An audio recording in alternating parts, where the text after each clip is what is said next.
I'd like to clear up something once and for all, if I may, because from the correspondence I've received, it's clear that a number of people in what's called the atheist community have taken exception to some of my opinions and no longer consider me one of their own. Apparently I've violated some kind of atheist orthodoxy and I've been, for want of a better word, excommunicated. And I have to say that really is quite an honour. Thank you very much indeed. I feel so liberated now I could almost go into a church and give thanks. Almost. You know, if I cared what atheists thought about me, I would never be able to bring myself to say a critical word about Islam. And that's what I think about the atheist community.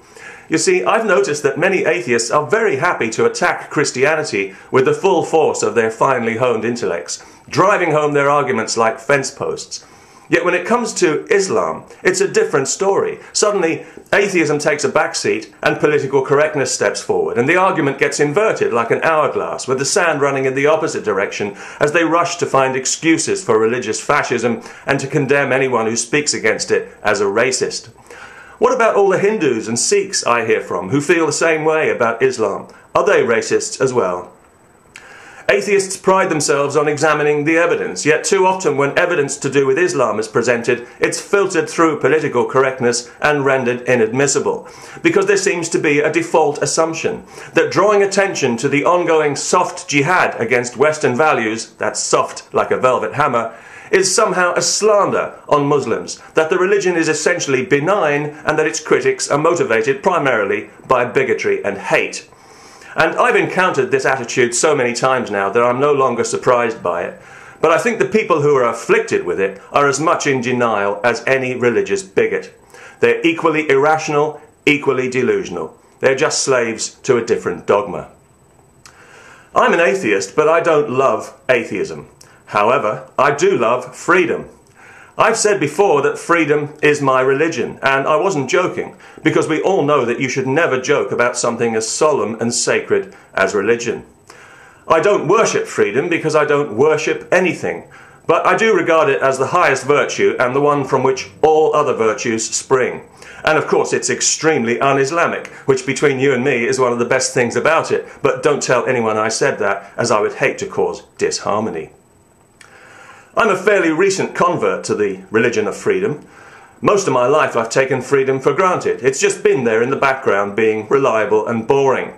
But since the rise of the European superstate, along with multiculturalism, the religion of peace, and all the insane bollocks that goes with it, I'm pleased to say that my appreciation for freedom as a concept has been fully awoken and has now reached genuinely religious proportions. Hallelujah.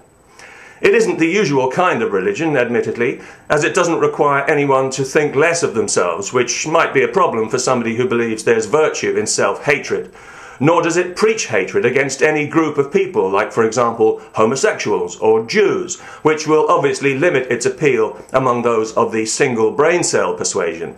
But if you measure religious conviction by strength of belief, and why shouldn't you, then freedom is definitely my religion, and I warmly recommend it to any atheists who may be looking for something tangible and worthwhile to believe in, as clearly some of them are. The reason I make videos can be summed up in 3 words: freedom from religion.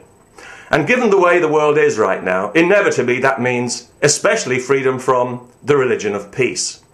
And if that makes me a bigot, or a racist, or a fascist, or a hate-monger, or any of the other choice names that I've been called by atheists, well then so be it. I'll just have to wear it, because I don't actually have a choice.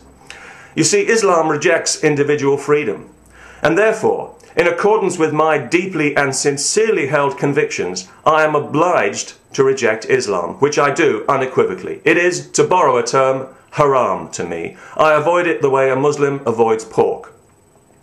To hear someone advocate the obscenity of Sharia is as offensive to me as it would be to Muslims if I were to stroll into my local mosque during Friday prayers handing out bottles of beer and bacon sandwiches.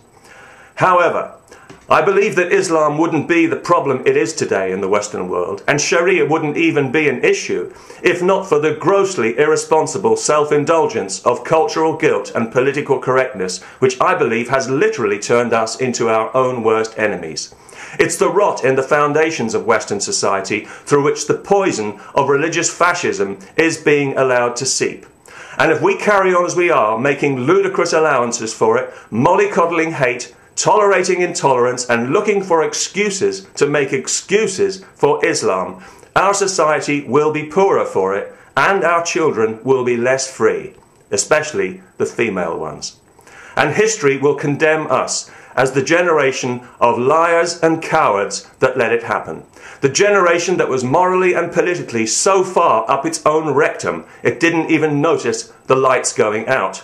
And I don't want that on my conscience, thank you very much. I don't want to be the person who wishes they'd said something when they had the chance. And frankly, the last thing on my mind is what atheists may or may not think about it. Peace.